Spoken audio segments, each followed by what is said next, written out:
Why is it that most people don't pursue their dreams or don't do better than what they're doing if they're capable of doing it?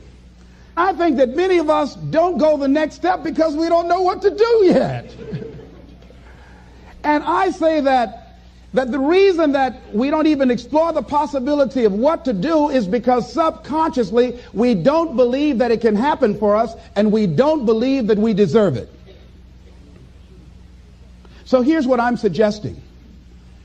How much time do you spend working on you? How much time do you spend every day working on your dream?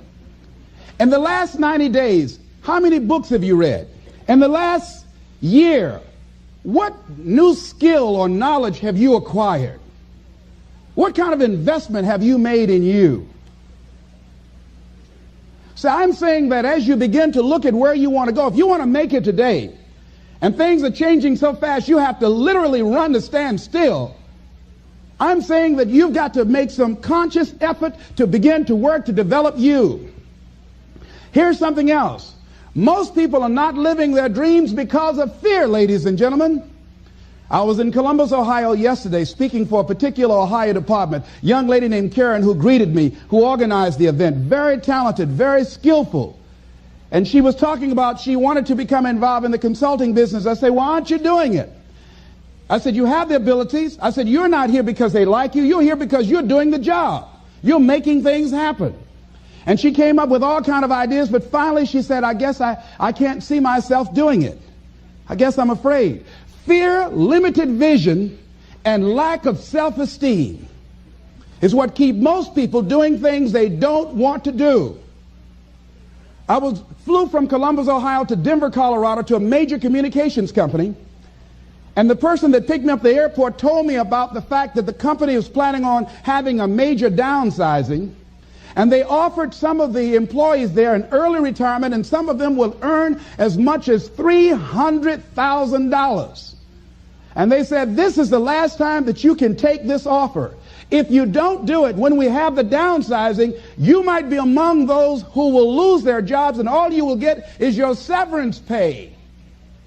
And only 50% of the people who were eligible to take the $300,000 took it. The others were afraid to take a chance on themselves. The others couldn't see themselves beyond that company. They couldn't see life after that company.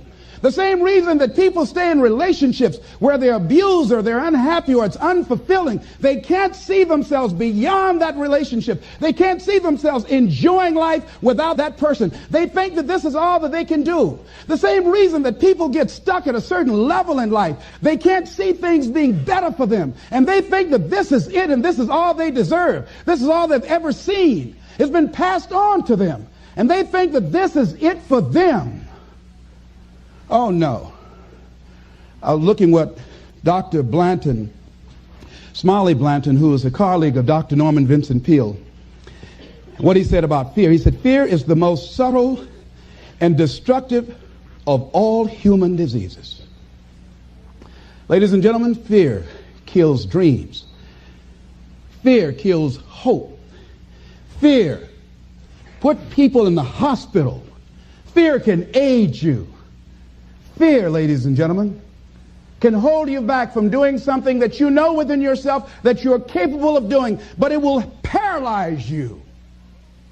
And it seemed like you're in a hypnotic spell. And I ask you a question, what is the benefit? What's the benefit of allowing fear to hold you back? What's the benefit of giving up on yourself? Of not stepping out on life and taking life on? What is the benefit for you? What's the plus in that? It's one of the things I had to ask myself. So I didn't want to make any mistakes. I wanted everybody to like me. I wanted to be perfect the first time I did something. It's not going to happen. You're going to make some mistakes. You're going to hurt some folks' feelings. You're going to create some enemies whenever you decide that you want to begin to take life on. You've got to ask yourself, how long am I going to allow this to hold me back? I like what Zig Ziglar says. He said, fear is false evidence appearing real. That is an illusion that we create in our mind. It is a state of mind that can be changed. So let's look at how we can begin to take some steps to restructure that fear, to begin to expand our visions of ourselves, to begin to increase our self-esteem. Webster said that self-esteem means confidence and satisfaction in oneself. Look at your life right now. Whatever you've done up to this point in time, your life is working. Whatever you have produced, it came out of you as a result of the kind of person that you have become. It's a result of your choices. It's a result of your consciousness. Now you have to ask yourself, are you satisfied with what you have produced? Is this what you want? Would you like for things to be better than this? Do you believe that you deserve better than this? Or are you content? This is it. You don't have to do anything else. That you'll already resign yourself in life and say, well, I'm happy. Are you allowing yourself to get off the hook like that? Or do you believe somewhere in the back of your mind or in your heart that there's some other great work for you to do? There's something else that life has for you. And that's why you're here. How do we handle this fear factor? How do we increase our self-esteem? You have to begin to fortify yourself. How do we do that? I believe that you have to begin to consciously monitor your inner conversation and start talking to yourself. Start building yourself up. Sometimes the only good things you will hear about you are the things that you say to you. So I'm saying learn to be your own booster. Start building yourself up. Start encouraging yourself. Start saying, I can do this. I can make this happen. When I started thinking about becoming a speaker, I said, yes, I can do this. I can make this happen. When I start trying to convince myself I can be a businessman after flopping and failing and losing thousands of dollars and feeling stupid and dumb and having people take advantage of me because of what I didn't know. I had to talk to myself because people were saying to me that I was dumb. And somewhere in the back of my mind, I was saying, you're right. Look at what I've done. I had to say, no, Les. Hey, come on, man. Get yourself together. You can handle this. You just haven't figured it out yet. It's all right. This is your training period. This is the tuition you have to pay for what you don't know. You can do this. Other people have done it. It doesn't take an Einstein. Get you some people that can teach you some stuff that you don't know. Get you some people that have done it successfully and learn from them. Take some seminars, workshops, read some books on how to manage a business. Change the way you see yourself and begin to tend to the personal details. Understand that nobody's going to take care of your business better than you. And when I start changing that kind of mindset of beating myself up because of my mistakes and start looking at the possibility of my doing better, of my making the adjustment that would enable me to do what I want to do successfully, things begin to change. And I'm saying, stop beating up on yourself. You do it. I know you do it. I've done it. It's a natural inclination for us to put ourselves down. See, we are born negative, I think, in a negative consciousness because we live in a negative world. See, you don't have to teach children to lie. They'll lie automatically. Did you wet in your pants? No, I did not. Well, what is that? I don't know. You don't have to encourage kids to misbehave. They will do it by themselves. You don't have to encourage them to do the wrong thing. They will do it automatically. You have to correct their behavior. So I'm saying that we have to work through the challenges of life in learning how to begin to work to fortify ourselves. Begin to guard your mind against negative programming, like turn off the television. Don't watch the news. I think that more people have a sense of hopelessness and anxiety about life. If you look at the news, you cannot feel good looking at the news. You'll be scared to death. You're scared to go to sleep. I mean, it turns your power down. You've got to be conscious of that. Don't pick up the newspaper and read it. No. Just try this. Just experiment with yourself. Now, if your job depends upon you knowing certain things, let somebody tell you just about those things. But start filtering the stuff you allow to come in your mind. You know that song you used to have? Say, don't let nobody bring you no bad news. I tell my staff, look here, don't tell me any bad news while I'm on the road. Let me handle it tomorrow. I don't like anybody to tell me any bad news at night before I go to sleep. I can't do anything about it anyhow. Why let me go to sleep with that on my consciousness? No, and my staff, they know that. Say, let it wait till tomorrow. And I have a period of time. Tell me bad news between 10 o'clock and 12 noon. After I prayed and meditated and read my books, I'm fortified. I'm ready to handle it. I deal with them, and I'm out of there, and I'm going on to something else. So you've got to guard the kinds of things that you put in your mind. See, if you don't program your mind will be programmed, because human beings are goal-oriented. That's why we die of broken hearts early. That's why we're running through life to early grades. We're going through life, ladies and gentlemen, and I think that Henry David Thoreau said that most men live in quiet desperation. Most of us go through life running scared.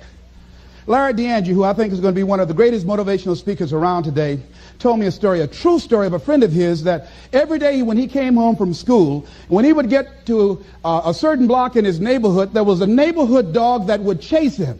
And that dog would start after him barking. Boy, he would run, just running from that dog every day, every day. Finally, he just got tired of that dog chasing him every day. He said, this dog come around here today, I'm going to take a brick or something and bust him in the head. So he was walking home that day, minding his own business. Sure enough, same area, there was that dog there. And the dog started barking, he started running, he saw a brick, and he stopped and picked up the brick and turned around, and the dog got close to him. He realized the dog didn't have any teeth. He said he put the brick down and said, get on out my way. And ladies and gentlemen, all our lives, many of us go through life running from things that ain't got no teeth to do us any harm.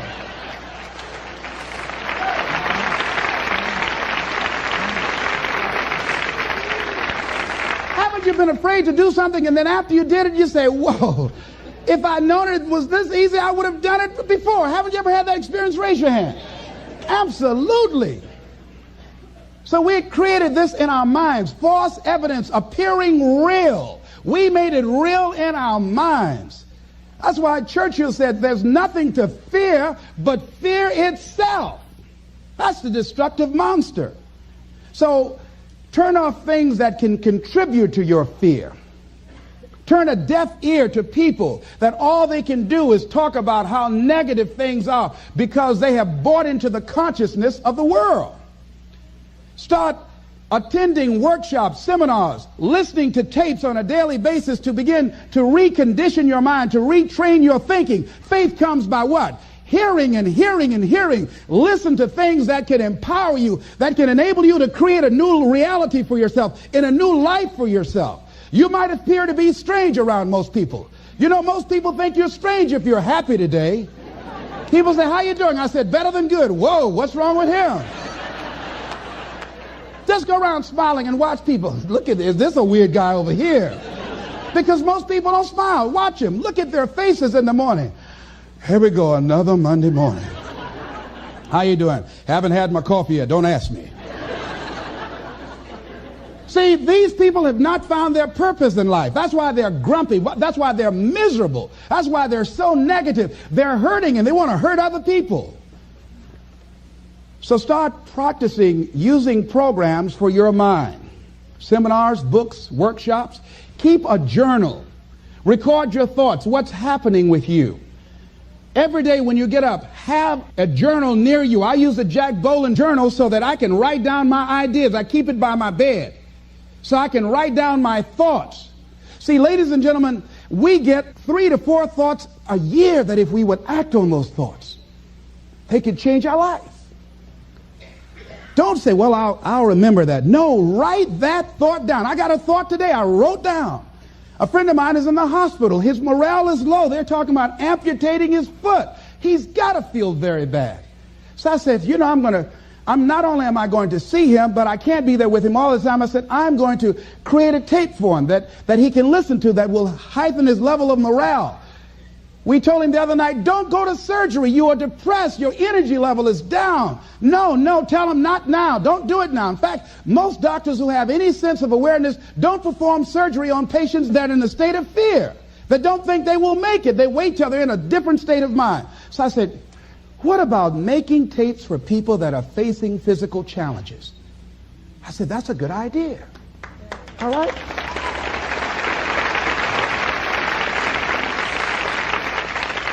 See, there are ideas that can come to you out of things that appear to be negative. I have a friend out of Chicago, just met him. He's 23 years old. And this guy, he went financially bankrupt 2 years ago, ruined his credit. Guess what he decided to do?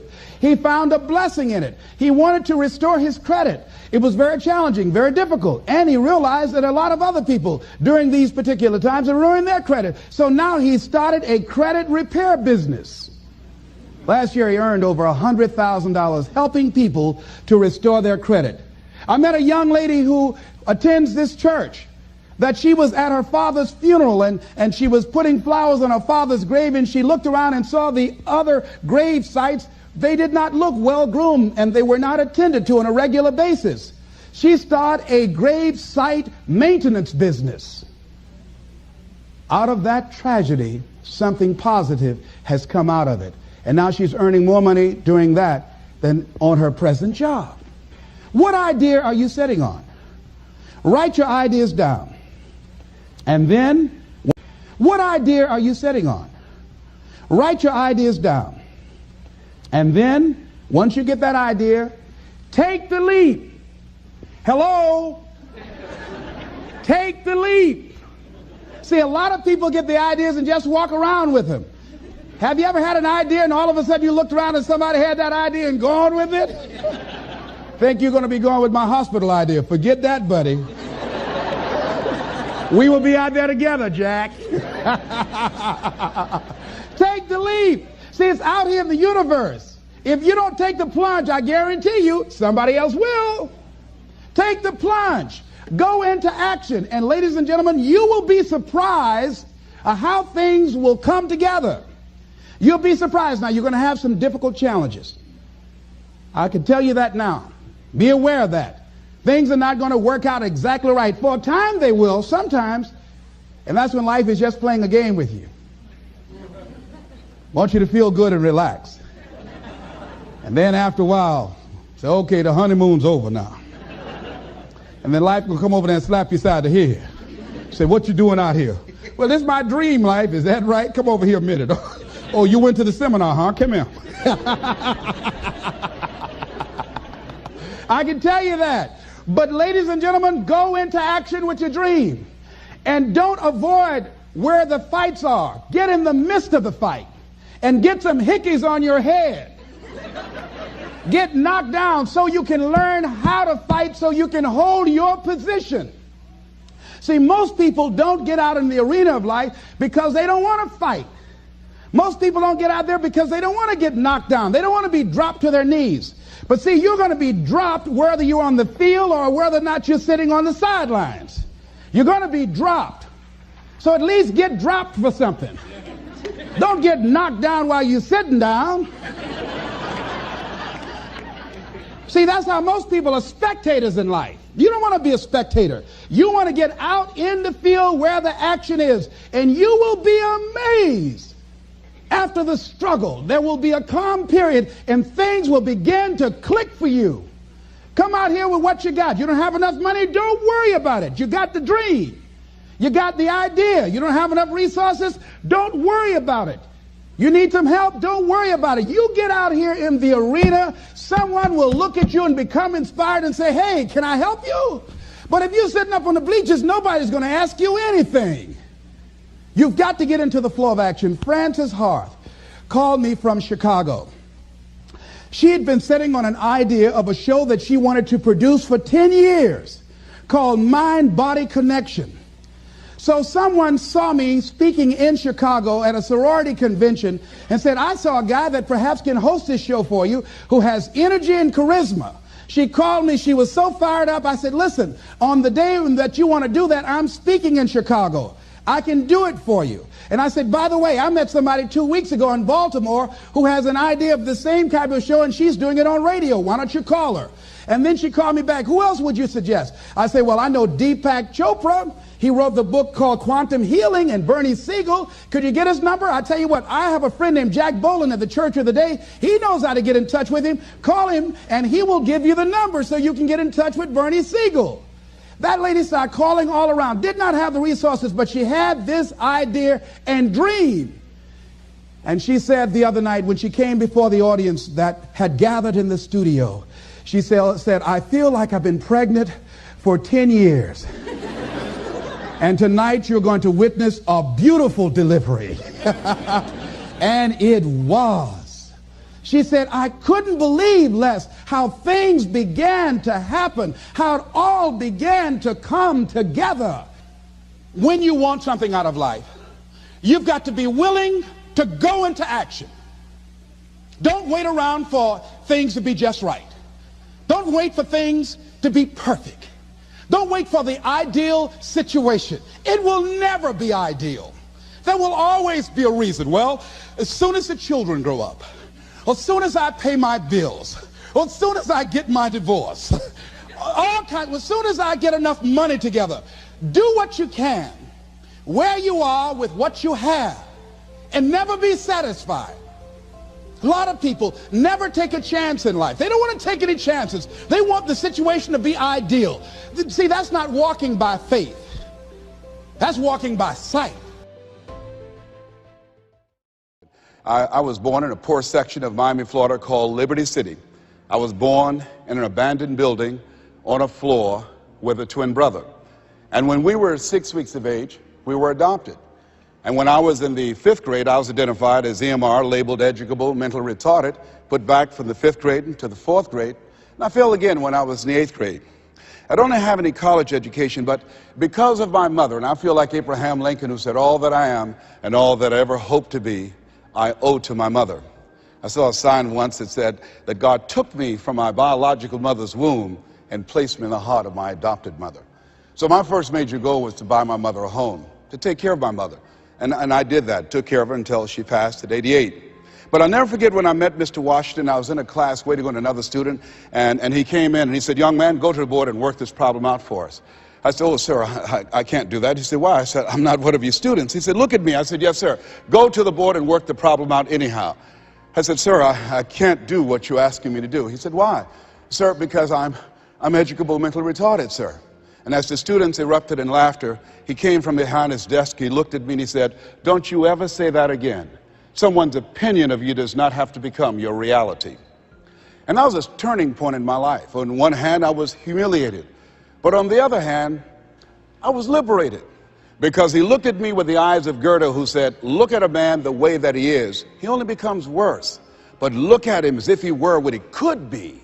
Then he becomes what he should be. I've found that most people fail in life, not because they aim too high and miss. Most people fail in life because they aim too low and hit. And many don't aim at all. So raise the bar on yourself and don't ask how you're going to do it. I'll never forget when I decided that I wanted to become a motivational speaker. I saw the late Dr. Norman Vincent Peale, and my heart said, I can do that. But my mind asked the question, how?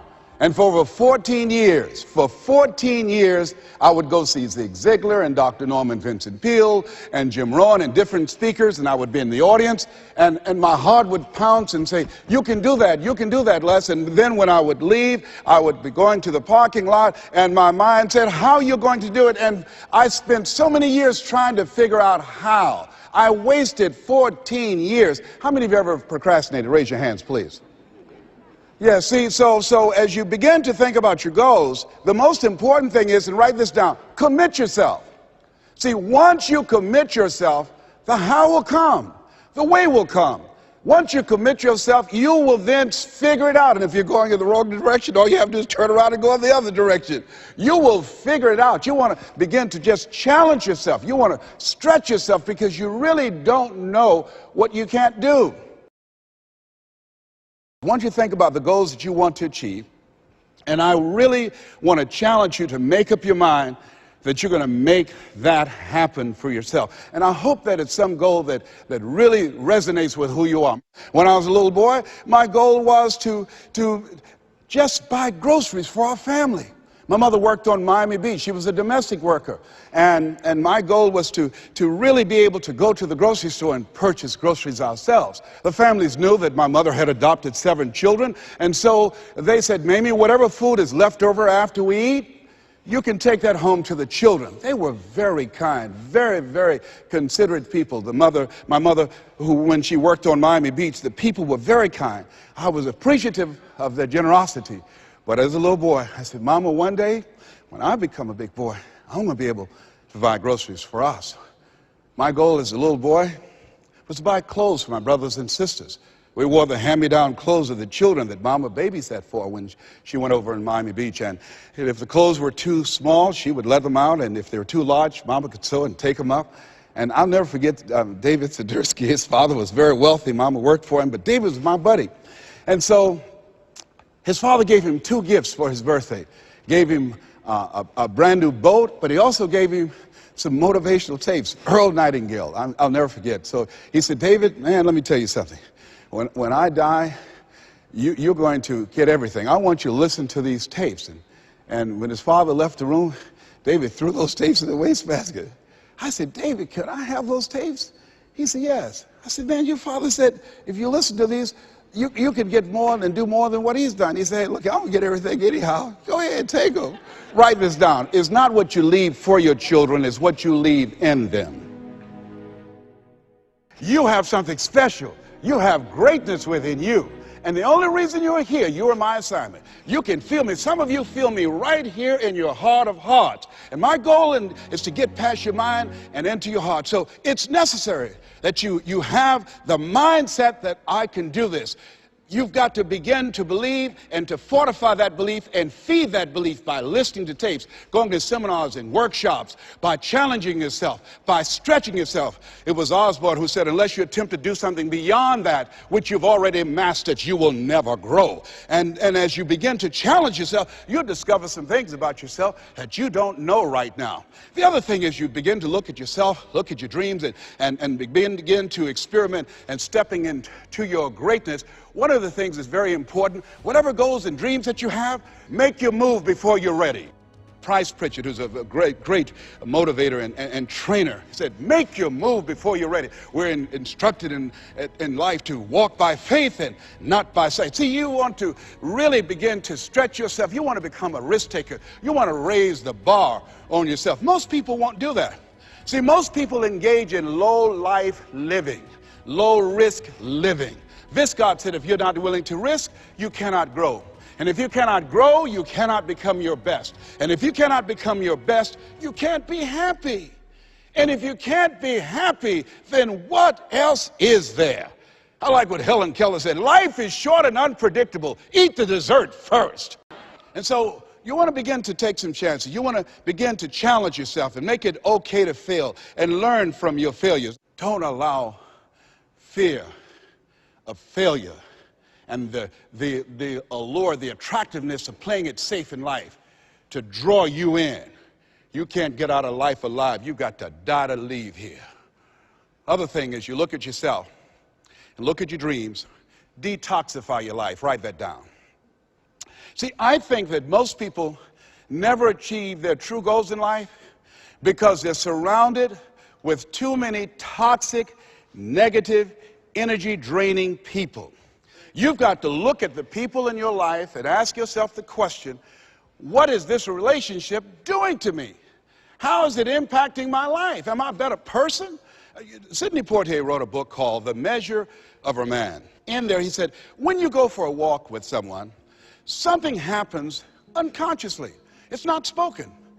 Either you adjust to their pace or they adjust to your pace. Whose pace have you adjusted to? See, you want to surround yourself. My daughter, Ona Brown, who's a speaker and coach, she says, call forth your team, but make sure these are people that you can learn from. It's possible you can live your dream. It's necessary that you have the mindset that I'm going to do this.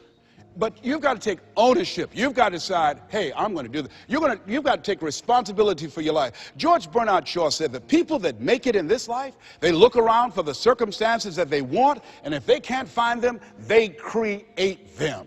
You've got to decide, it's me. You've got to say, and say this with conviction, I expect to win. I think it's important that we say that. You know, if you ask most people, do you want to become successful? They will say yes. Took my oldest son for a walk, my namesake. You know, we always expect our children to do far more than what we do. Said, Calvin, he wants his own identity. He's Leslie Calvin Brown, Jr. I stopped him, looked him in the eyes, and said, do you want to be successful, son? He said, yes, sir, Dad. Very good. let's walk, son. Walk further. Stopped him again. I said, Calvin, look me in the eyes, son. Yes, sir, Dad. Do you expect to be successful, son? And he stood there and he looked at me and his eyes got glassy. And he said, let's walk. And the reason that he said, let's walk, because my son is very bright. Of all my children, he's perhaps the smartest one. But Calvin now, over 30, Calvin now, a single parent of 2 daughters, good father. Calvin, now at this stage of his life, he's behind on his dreams. A lot of talent, a lot of abilities. Very conservative. One of those people, great mind, but he just hasn't developed that, things that we want our kids to have, that, I want it. Calvin, you got to kick it up a notch, son. You never thought you'd be in your 30s. You got to kick it up a notch. You got to increase your energy in order to live your dreams. You can't be casual about your dreams. Bill Bailey said, if you're casual about your dream, you'll end up a casualty. Shake someone's hand on your right and left and say, kick it up a notch. Yes. You got to kick it up a notch. What is it you bring? And whatever you bring, you've got to kick it up a notch. What is your signature as you look at where you want to go and what it is you want to do? As you look at your product or your services, repeat out to me, please, provide more service than you get paid for. Yeah, see, that becomes your signature. When you look at your goals and look at where you want to go, at your products, at your services, at your industry, you want to set some high standards for yourself. I like what Henry David Thoreau said, do not go where the path may lead, but go where there's no path and leave a trail. How is it that your industry will be done differently 5 years from now, 10 years from now? What is your reputation in your industry? When you come into a room and you leave, what's the scuttlebutt about you? Do people say, hey, that's a go-to person. That's a person, if you ask them to do that job, you're talking about the job being done. It will be done extremely well. Are you known for that person that stand out with what you do, that stand out with your quality of service, with your standards, always looking for ways to better your best? Are you one of those people that believe, well, if it ain't broke, don't fix it? Japanese believe it ain't perfect, keep working on it. Are you willing to keep working on it? Are you willing to realize that you have not done your best stuff yet, that you can better your best? You've got to take responsibility for that. And now let's go to the next level. Not only is it possible that you can live your dream, is it necessary that you call forth your team and surround yourself with people that you can learn from and grow from, that you must work on yourself and monitor yourself and train yourself, that you've got to begin to take total responsibility for the outcomes that you want to produce in your life. But let us say together with power and conviction, it's hard. Ladies and gentlemen, living a dream, changing your life, is hard. It's hard when you lose all your money, when you've given it the best that you have, when you have some major setback. It's hard. When a doctor looked at me and said the 3 horrible words no one wants to hear, you have cancer. It was hard to mobilize my mind and spirit, to listen to tapes and music and read scripture and be around other people and seeking out other prostate cancer conquerors to believe that I could do this. It was hard. Never forget, my son said, Daddy, are you going to die? Why are you asking me that? You're not going out much. You're not the bubbly personality that I know you to be. You're not talking much. You're spending a lot of time in the room by yourself, Dad. Are you going to surrender? Are you giving up? Are you going to let that doctor's opinion become your reality? Will my daddy see me graduate? Yes, son, yes. I'm going to fight. No, I don't think it's my time yet. I'm going to see you graduate, but more than that, I've got some other things that I'm going to do with my life. And I thank you for asking me that. But I must tell you that I'm scared. I'm scared. And I've never been in this situation before. It's been easy for me to talk to people and encourage people when they've had challenges in their lives. But it's me. And I don't feel less than a man in admitting this to you. Yes, I'm scared. And I need some help. Repeat after me, please. Ask for help. Not because you're weak, but because you want to remain strong. and ask for help, and don't stop until you get it. Yes, see, life is hard, and there are some moments in life when you're going to need some help. You're going to need somebody to speak to you. You're going to need somebody to say something to you. I have a friend of mine, Willie Jolly, who's a motivational speaker. He said, a setback is a setup for a comeback. I had to listen to Willie's tapes. I have another friend, Kevin Brace, who's a speaker. He said, Les, come on, man, you can do this. You can make this happen. You can hit a home run. It's a done deal. You are Les Brown. That cancer's got to get out of your body. I said, talk to me, Kevin, talk to me. That's what I need to hear. I needed to hear those words. I don't care who you are. Many people won't allow themselves to ask for help because of pride. Pride cometh before a fall. Because of ego. Ego means edging God out. No, ask for help. Not because you're weak, but because you want to remain strong. And ask for help and don't stop until you get it. I'm here because a lot of people helped me. I'm here because a lot of people believed in me at a time when I was struggling to believe in myself. The other thing is, let us say together, it's worth it. Yeah, see, I think, and write this down, you got to find 5 reasons that will make it worth it for you. 5 reasons. What will make it worth it for you? Mine was, I want to take care of my mother. Mine was, I want to do something with my life. What will make it worth it for you? Mine is, I want to leave a legacy. Mine is, I refuse to die an unlived life. What will make it worth it for you? Repeat after me, please. You got to be hungry. No one could have convinced me that I would be doing what I'm doing right now. You know, the easiest thing I do every year is go into a sales organization and dramatically increase their sales, or go into a prison and enable prisoners to see themselves differently and teach them the methods and techniques of how to plug into the system, or motivate young people to begin to see how they can have a vision of themselves in the future and fit. That's the easiest thing I do, or train a speaker to help them to leverage their experience as a speaker and say, look, speaking is a projection of who you are, not who you think you ought to be, and come with power from a platform. That's the easiest thing I've ever done. Let me share with you the most difficult thing I've ever done. The most difficult thing I've ever done was to believe that I can do what I'm now doing.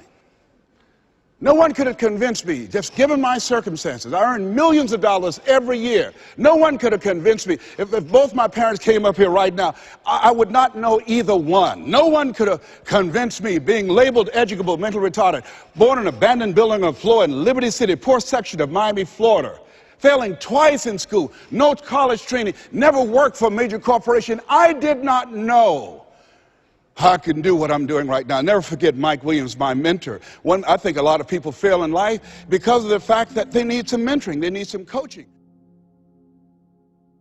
When you begin to understand and acknowledge your fear, and you go forth anyhow, you go forth in a spirit and a knowing that there's a way that you can begin to handle this. There's a way out here somewhere. There's a solution. What it is that you're seeking, that you have the capacity to whatever comes up, to handle it, to face it. And rather than feeling powerless, you begin to feel powerful. See, when all of the major downsizings that are taking place around this country, there are a lot of people who are biting their fingers in fear that they might lose their jobs. But there are few people who have decided within themselves, I'm going to make it. Some people aren't waiting to be cut.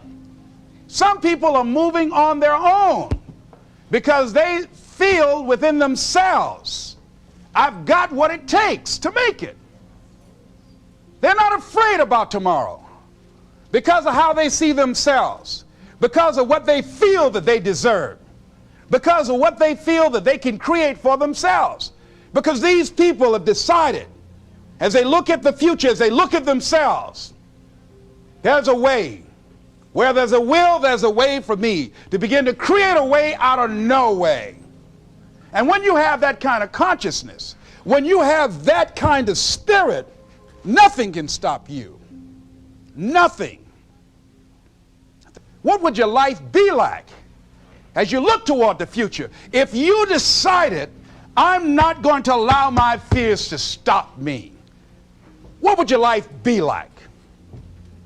What would your future be like if you decided to want that which you desire so strongly that it prepares you past your fears, that you experience the fear, as the one book says, feel the fear and do it anyway?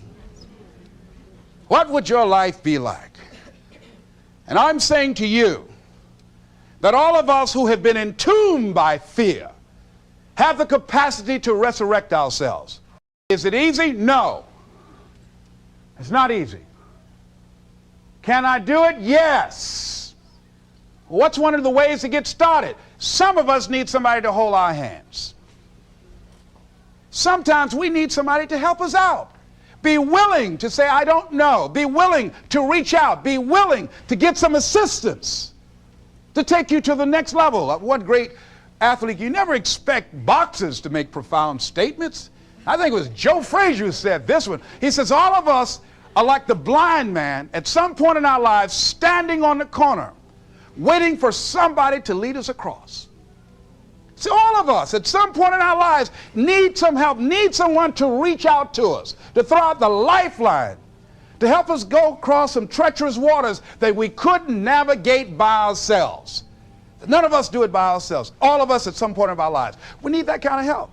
We need that kind of assistance because we grow from the people we have in our lives that can enrich our lives personally, professionally, spiritually, and all the dimensions of our lives. We don't grow in a vacuum.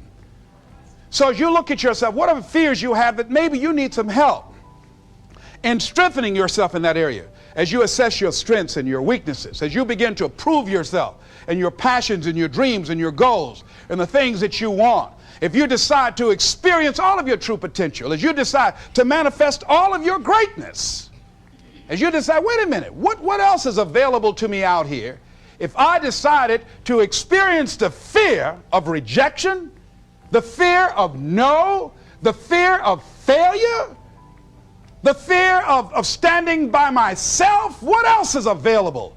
Of taking a chance, a fear of losing it all. What else is available to me that will bring some extra meaning and value? The fear of people not liking me. You know how many people do things they don't want to do because they want everybody to like them? Everybody's not going to like you. Excuse me, special announcement. Everybody's not going to like you. No, it's just not that kind of world. But you know, there are a lot of people who won't take positions on issues, who won't take a stand for things they believe in, who won't speak up for themselves because they don't want to make anybody mad. Oh, it was Bill Cosby. He said, I don't know what the secret of success is. He said, but here's what I know what the secret of failure is. He said, trying to please everyone. Guarantee you that as you begin to give more of yourself in your work, give more of yourself in your marriage, give more of yourself in your relationships with your families and friends, give more of yourself to your talent, to your vocation, to your job or your business, as you begin to set high standards for giving that which you have been given to share in the universe, I guarantee you that life takes on a whole new dimension, that you'll be happier. You have a greater sense of happiness and fulfillment in life. Now, that doesn't mean you're not going to have some challenges. That doesn't mean that you're not going to have some problems that you'll be dealing with on a day-to-day basis. No, that doesn't mean any of that. No, that will not exempt you from that. But what it does mean that now you will begin to take off on some new paths to some newer horizons. That you'll begin to see life totally different than most people. I think that's what Henry David Thoreau meant when he said most men live in quiet desperation. That most of us go through life because we're not using that which we've been given, that we are punished, that we're going through life getting up in the morning with no reason to get up. See, once you find out your purpose in life, and once you decide that you're going to live a life of sharing and giving and contributing to life, you don't need an alarm clock to get up. That you move differently. You have more life in you. But most people are walking around dead. Most people are looking lifeless. Most people find it a hard effort to smile. Most people are abusing themselves with alcohol and drugs and evading their own greatness and holding back on themselves. For years, I was cheating myself. For years, I could have been doing exactly what I'm doing right now. But I was afraid. I didn't feel I was worthy, and I didn't want to recognize that which I had been given. I had a limited view of me, and I was literally running away from me. I mean, life sometimes chases and I say, no, we want you to do something great. No, not me. Go get somebody else. No, you're not talking about me. No. You don't know what I've been doing. No. We want you. We can just groom you and train you and get you ready. Me, yeah. Are you sure? Me, yeah. No, not me. No, I'm just down. No, I don't want to do that. See, ladies and gentlemen, one of the reasons that we should begin to give more is because we owe a debt. Reading a book, John Powell. Well, I'm afraid to tell you who I am because you might not like me, and that's all I've got. A line in there I love to quote, we are made by those who love us and by those who refuse to love us. As I talk to you right now, you're looking at a lot of people up here, ladies and gentlemen. It's not just Les Brown standing here. A lot of people have contributed to make me who I am right now. None of us are here because of our own doing. All of us have had life to contribute to us. Many times complete strangers. So we all have cookie people in our lives. What do you mean by cookie people? Cookie people and chicken soup people, as I call them when I do my workshops. Cookie people are people like Miss Lillian. When my mother used to whip me as a kid, and I was the bad twin, always getting in trouble, Miss Lillian would hear me screaming, and after Mama would get through, Miss Lillian would come over to the house and give me some cookies and milk. And my mama said, what you doing back there, Lillian? I'm just giving him some cookies, Mamie. And she said, here you are, Leslie. Even though you're a bad little boy, I brought you some cookies. So cookie people are people who, even when you are bad, even when you are not being who you really are, they look beyond your faults and see your needs. Even if you're a moody person and curse them out and dog about sometimes, these cookie people love you unconditionally. How many of you have ever had cookie people in your life? All right. So we all have had cookie people that the universe has put in our lives to contribute to us. The other people are the chicken soup people. Chicken soup people are people that you can call at 2 o'clock in the morning and say, I got a flat tire, will you come help me? Or my battery is not running, would you come give me a jump? Or I need some help, would you come get me out of jail? If you don't have some chicken soup people in your life, you better get some. But these are people that you can always call on to help you out. So I'm encouraging you to give a letter of appreciation to some of the cookie people in your life. Some of them might have already made their transition. Write some letters to some people who were a leg up for you, some people who contributed to you being who you are. And just say, I was just thinking over the years, I know you know I love you and appreciate everything you've been to me, but I just wanted to drop you this letter. How do you think they'll feel if they get that? Just out of nowhere, just want to thank you for how you have enriched my life. You might not have thought much of it, but because of the help and assistance you gave me on that particular day, that was a turning point in my life. Why should we give? Well, giving creates a vacuum. And as we know, nature abhors a vacuum. See, when you give, you create a vacuum, you are now in a position to receive. See, if I have my arms closed holding on to everything I've got, nothing is available to come in. But if I'm open, if I've created a vacuum there by giving and keeping the flow going, the stuff in the universe is going to come back to me, ladies and gentlemen.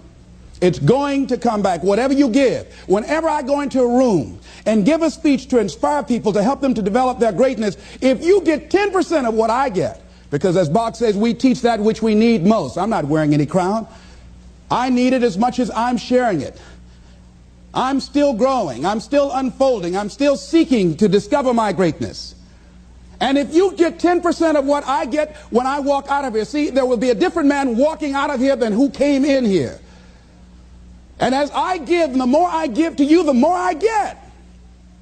Most people don't understand that. That's a law of life. Do you know that we can literally eliminate poverty overnight? We can eliminate hunger and homelessness overnight if people understood the concept of what giving means and the power in it, about the difference that it can make in our lives. I guarantee, if you go to any rundown neighborhood and interview the people there, evaluate their lifestyles and what they're doing and what they're contributing to life, and then go in a wealthy neighborhood and talk to those people and evaluate them and check out what they're doing with their energy and their time and what they're contributing to life.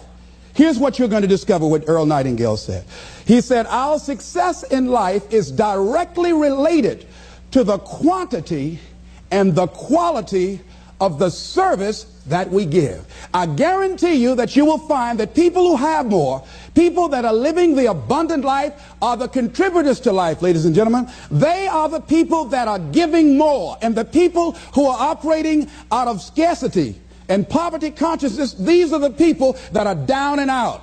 These are the people that are complaining. These are the people that are blaming the world and everybody for where they are. But if they took that same energy and begin to invest and give something back to life. I was in New Jersey, and I had to give a political presentation to a group there that were trying to organize a community to begin to revitalize that particular community. And a guy was telling me very proudly as we were walking through a housing project, he said, the city is about to give $55 million to renovate these housing projects. I said, what a waste. He said, why would you say that? I said, let me ask you something. And the person that was standing next to him, I said, do you live in this building here? He said, yes. I said, how many families live here? He said, 6 families. I said, we walked in the door and we can smell the stench of urine. Does it take a genius to go down to the store and perhaps sacrifice buying 3 packs of cigarettes and buy some Tide of soap and water and come back here and wash this stench out of here? Does it take a genius to get a can of paint and paint over the graffiti and repair the mailbox? Does it take a genius for that? I say to you, you pour the money in these housing projects and you don't change the people that are living in the projects, before you are completed, they'll be right back to where they were before. If it is to stand, and I'm not saying that there aren't situations where people need some help and assistance, but people must be allowed to contribute. Here's something else you're going to discover in giving. Something that's very important. Give thanks. Giving thanks creates power. Give thanks for your house, give thanks for your apartment, for your car, for your family, for your health, for your relationships, for what you have. When we focus on something, it expands. When you're giving thanks, when you're showing a spirit of gratitude for what I got, not that you're satisfied with it, but you're grateful for what you got. Whatever you focus on, that's what you're going to continue to multiply and expand in your life. But if you focus on what you don't have, if all you can do is point out the negative things in your life, whatever you focus on, you're going to expand that. Some people, all they can do is complain. That's all they can do. They can't find anything to say good about life and about anybody else. Every time they open their mouths, that's what their minds are consumed with, and that's all they're producing in their lives. And these are people that you don't want to be around. Develop a spirit of gratitude. I'm thankful for life. I'm thankful to be an American. I'm thankful to be on this part of the planet. I'm thankful to see another day. No, things aren't what I want them to be. No, I don't have all the things I want to have. But I'm thankful that I'm still here. I have another opportunity, another day to live, another chance to contribute, another chance to make a difference in life. So begin to give thanks for what you have. Whatever you focus on. Remember now, you want to become aligned with the universe. If you have scarcity in your life, it's because you have a consciousness of scarcity. As you begin to become thankful for what you have, for the abundance that you now know is coming your way, that you're attracting to you, for the good relationship that is coming your way right now, it will begin to create incredible opportunities for you to begin to improve your life and the quality of life of people around you. Giving is also, ladies and gentlemen, forgiving. Give forgiveness. Many of us do not realize that we cannot grow, that we are blocking ourselves, we are blocking our good in the universe. We're literally standing in the way of the flow of what life has to us because we haven't learned how to forgive. We haven't learned how to let things go so we can get on with our lives. When we forgive, ladies and gentlemen, it's not for the other person. Oh, no. It's for you. It's not for them, not because they deserved it or they earned it. You're forgiving other people. First of all, you've got to forgive yourself. But when you forgive other people, it is mentally and spiritually healthy to forgive. To let that luggage go, as Paul said, forgetting those things which are behind, reaching forth unto those things which are before. Oh, we hear it, but it's hard to do. It's hard. What you have is enough. Whatever you have to give. And the more you give, the more you realize you have to give. And we all have to. There are people who made the supreme sacrifice for us to enjoy freedoms that we take for granted. Oh, none of us can feel that we have nothing to give back.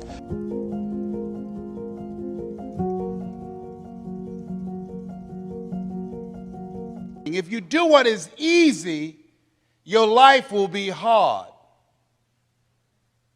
But if you do what is hard, your life will be easy. If you do what is easy, complain about your situation, your circumstances. If you do what is easy, stand around and be a volunteer victim like everybody else. If you do what is easy, surrender and give up on your dreams, become depressed and bitter and angry. Anybody can do that. If you do what is easy, your life will be hard. But if you do what is hard, keep coming back again and again and again. If you do what is hard, approaching strangers, talking to people in shopping malls, get up dressed every day, going out prospecting, knowing some way, somehow, with a spirit of expectation, somebody's out here looking for an opportunity. You can go outside right now and see some pigeons, but you're out hunting for eagles, and they're not common. And if you do that over and over and over again, somebody's going to show up. Somebody's going to say, I'm the one. Remembering what Dr. Robert Anthony said about results. When you keep your commitments, you're able to produce some different kinds of results in your life. So how can we keep our commitments? And do we keep all commitments? No, we don't. You will not be at 100%. However, you will have a greater percentage rate of maintaining your commitments to yourself, whatever those things might be. If it's going into business, if it's changing a habit that you know that works against you, if it's overcoming self-destructive behavior, if it's retraining your thinking, if it's reinventing yourself, if it's trying to begin to design your relationship differently, all of us have the possibility, by focusing and really harnessing our attention and concentrating on it, we really have available to us the power to honor our commitments in those particular areas. So number one, make it priority. See, you only make things happen. Your life only counts. You only make a difference when you are committed. When you make a commitment with your life. That's the people that make a commitment with their lives, the people that make a commitment to their customers, the people that make a commitment to their families, to their relationships, are the people that make the greatest impact in life. What is commitment? Commitment is the salesman who says, look here, I'm going to make $1,000 today and I'm not going home. You can turn the lights out. The janitors could be here running the vacuum cleaner. I'm not leaving here till I do it. I used to be a door-to-door salesman. I had X number of TVs. I had a minimum amount that I knew I had to sell every day in order to provide for my mother, who was ill at the time, who had lost her job at the M&M cafeteria because of arthritis. And I said, I'm going to go door to door, and sometimes I would not come home until 1 o'clock at night, knocking on people's door, people closing. What do you want? Would you like to buy a nice working month's television set, no money down? No. What about an Emerson TV? No. Thank you very much. Do you know anybody else that would be interested? No. Thank you very kindly. Knock on another. Hello. Would you like to buy a nice working television set, no money down? No. Get away from our door. Thank you very kindly. Do you know anybody else would be? Yeah, my cousin. He lives 2 doors down. Thank you very kindly. I tell him you sent me. When I heard your cousin told me that you wanted to buy a television set, told me to come here and talk to you, we got a special discount for you. Yes, come in, I'm interested. I would just keep right on. I would not go home until I did it. It's an interesting thing, ladies and gentlemen, that when we put ourselves in a situation where we say we're going to do it, it puts you in another zone where the universe responds to you. When you have that kind of consciousness, see, the universe responds to the man or woman that refuses to be denied, because that is your commitment. That business that you want, that book you want to write, that dream that you have of controlling your destiny, that is yours. That power to create that and to manifest that, that is yours. That's available to you. But you've got to be willing to stand there and face disappointment, not have support, be lonely, doubt yourself sometimes, be rejected again and again and again, become bankrupt if necessary, again and again and again, and refuse to turn around until life gives it up. Nothing can resist a person that has that kind of commitment. The people that have made a difference on the planet. When John F. Kennedy said, we will go to the moon in the next decade, he spoke it. That was a commitment, and people shared that vision. People bought into that. We've had all kinds of examples in history where people have made declarations, who have committed their lives to bring about a difference. There are people who are taking a stand today against hunger. I guarantee you it will be a part of our past at some point in time. Someone took a stand against polio. It no longer plagues us as it once did, because someone said, it is my commitment to eradicate it from the face of the earth. Someone made the commitment. The reason that we're here and enjoying a democracy that we have, someone made a commitment that whatever is required, if it means that I die. I remember Paul Robeson, here I stand, for I can do no other. And that's how you must be. Commitment means standing up for your life. It means honoring yourself. It means beginning to say and to see and recognize your alignment and oneness with the universe, and that you are a channel for life to express through. And we short-circuit it with anger. We short-circuit it with fear. We short-circuit it with envy. We short-circuit it by being lazy or apathetic or giving up easily. Why? We say, oh, it's too hard, it's too hard. We don't challenge our spirit. Ladies and gentlemen, there's nothing as powerful as the human spirit. You can't destroy it. You can pervert it, but you can't destroy it. I was reading Man's Search for Meaning by Viktor Frankl. What a powerful book. I'm reading it now for the 7th time. And he gives so many graphic examples of the power of the human spirit. And so what are some of the things that can fortify us and give us the kind of inner strength that will allow us to forward ourselves into the future by manifesting our commitments? Number one, commitment means in some cases going back to school, getting some training, sitting up in classes with people younger than you, putting yourself in a position where you don't know and that is awkward and uncomfortable, but because of your commitment to develop yourself, or to go back to school to get a high school diploma or to get a college degree, that it doesn't matter, feeling dumb and saying, what am I doing here, sitting up in some boring class? Commitment could mean a lot of things. It could mean that you begin to go back. You got to back up sometimes. It means to back up and not give up, to regroup, back up and regroup and come back again. Because life has waylaid you, because you got knocked down. I know when I was working on my dream, there were times I lost my house at one point. I lost my car. I was broke. My credit was bad. I was sleeping at different friends' houses on their couch or on the floor. There were times, months, that I slept on the floor of my office and got up early and dressed before my staff got there to give them the impression that I got there early before they did. And we all pretend not to know what we knew, that the boss was staying in the office. So we never talked about it. But I refused to give up on my dream. And what happens, they say, you know, in the prosperous years, you put it in your pocket. In the lean years, you put it in your heart. It makes me appreciate it even more.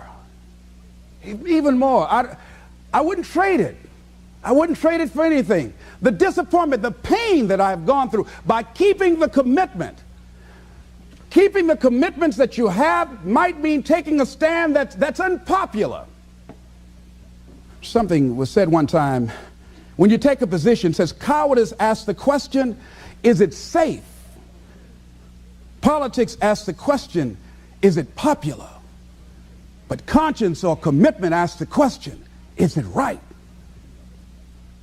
And see, most people rather operate from the first two. Is it safe for me to take this position? I remember when I was a state legislator, I saw guys and women who believed in legislation very strongly, but because the Speaker of the House said, we won't go with that, they backed down. And they felt bad about it. They wouldn't take the position because they didn't want the Speaker of the House to be angry at them. They wanted to be all right with all of the rest of our colleagues. See, it takes a great deal of strong courage and commitment on your part to step out a line. Henry David Thoreau says, if a man doesn't keep pace with his companions, perhaps he's listening to the beat of a different drummer. Let him dance to the music that he hears, however measured or far apart. When you are committed, you're dancing to the beat of a different drummer. Don't expect people to understand you. Don't expect it to make sense to anybody why you've got to do this, why you have got to go, why you leave. This is a good job. I'm going. They pay you well. I'm going. You just a few years from retirement. I'm going. Why? I don't understand. You don't have to. I'm going for me because I've made a different kind of commitment with my life. This is something I have got to do.